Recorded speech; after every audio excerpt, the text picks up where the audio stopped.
Olá! A Câmara criou uma comissão curadora que é responsável pelas comemorações dos 200 anos da independência do Brasil. Eu converso agora com um dos participantes desse colegiado que reúne 8 parlamentares, o deputado Gustavo Frutti, do PDT do Paraná.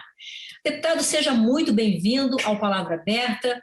Deputado, antes da gente entrar no tema, que esse ano, é a eleição dos deputados brasileiros para as Cortes de Lisboa, eu queria que o senhor falasse um pouquinho sobre essa comissão que já vem realizando atividades desde 2017.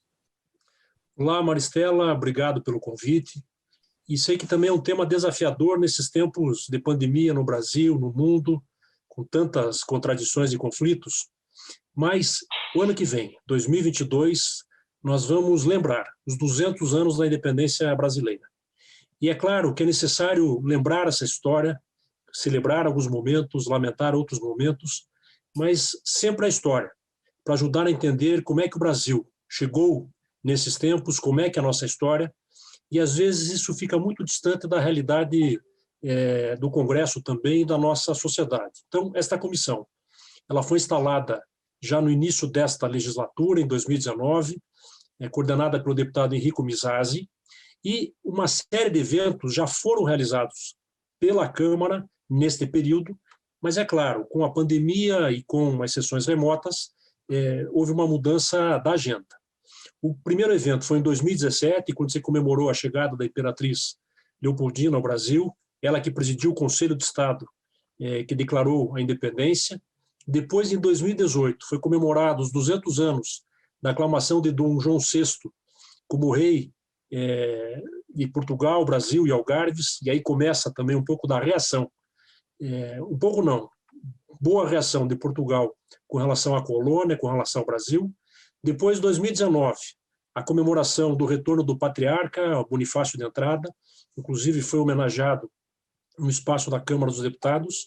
2020, a Revolução Constitucionalista do Porto, que provocou a convocação de uma constituinte das Cortes de Lisboa, e daí 2021, que estamos agora, em que se comemora os 200 anos da primeira eleição geral, se é possível chamar nacional do Brasil, enviando representantes, deputados brasileiros para as Cortes de Lisboa. A ideia é acompanhada de sessões solenes, foi firmada uma parceria com a Academia Brasileira de Letras, lançamentos de selos e livros. Cada ano desse, um livro, até é um consultor da Câmara, o Teodoro Menck, que tem produzido e editado, publicado esses livros, para ser um ponto de referência sobre a história do Brasil e em todos esses momentos. Claro, procurar entender e estabelecer alguma comparação para entender o momento atual que nós estamos vivendo.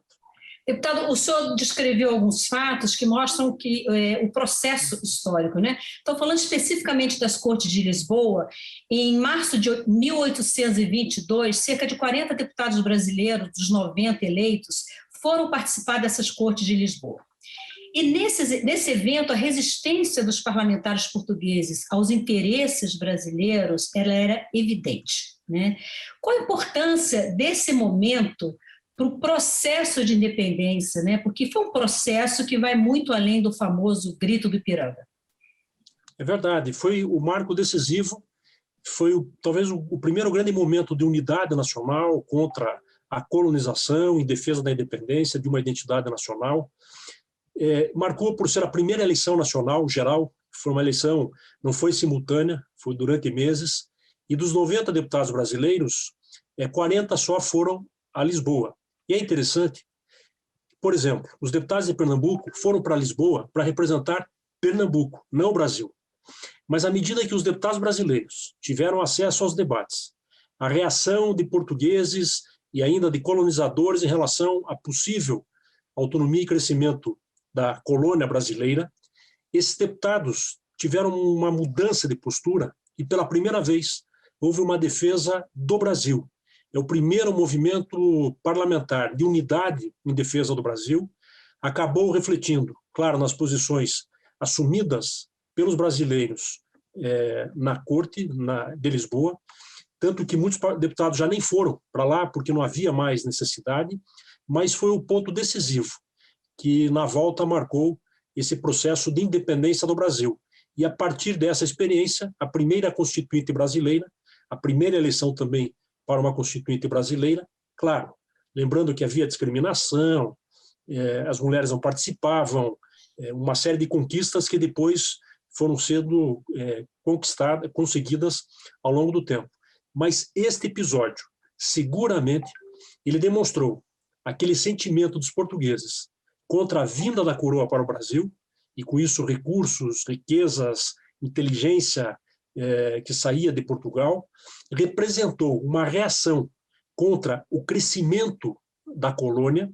E se num determinado momento os brasileiros já nascidos aqui, ou aqueles que já tinham uma vida, vieram de Portugal, mas já tinham uma vida no Brasil, passaram a entender que estava na hora de dar um passo. Alguns ainda defendiam uma monarquia absoluta, mas muitos brasileiros, e o grande exemplo é talvez o primeiro grande jornalista brasileiro, o Hipólito da Costa, que é o nosso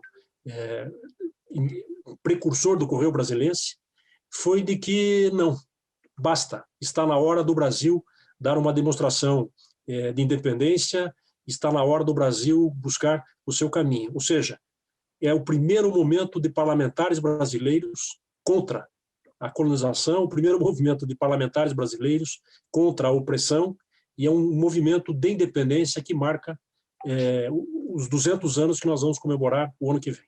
Deputado, falando dessa recepção um pouco amistosa, vamos dizer assim, dos portugueses em relação aos parlamentares brasileiros que foi para lá, eu trouxe aqui para a nossa conversa o trecho da fala de um deputado paulista, Antônio Carlos Ribeiro de Andrada Machado e Silva, irmão de José Bonifácio, bastante conhecido na nossa história, né?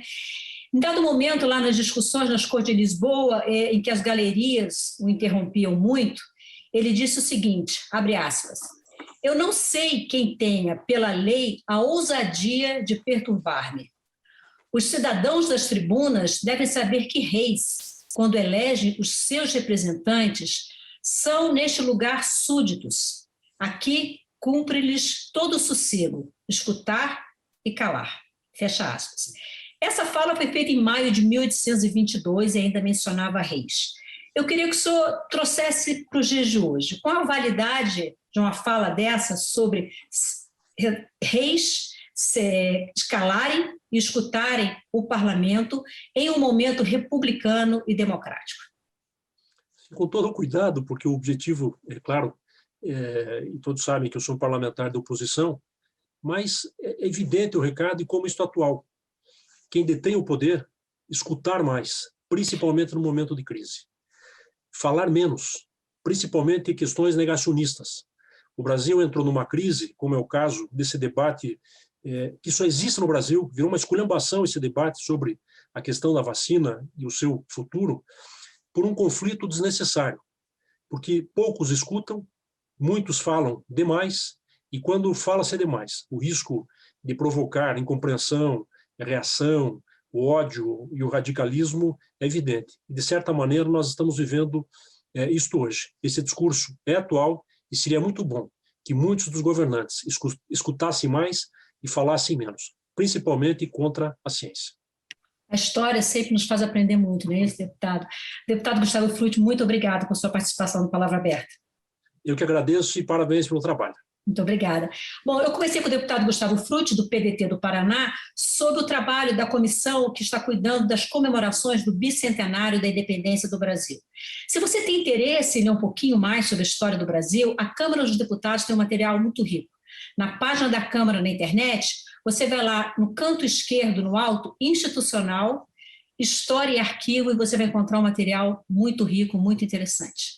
Eu sou Maristela Santana e a gente se vê em uma próxima edição do Palavra Aberta. Até lá!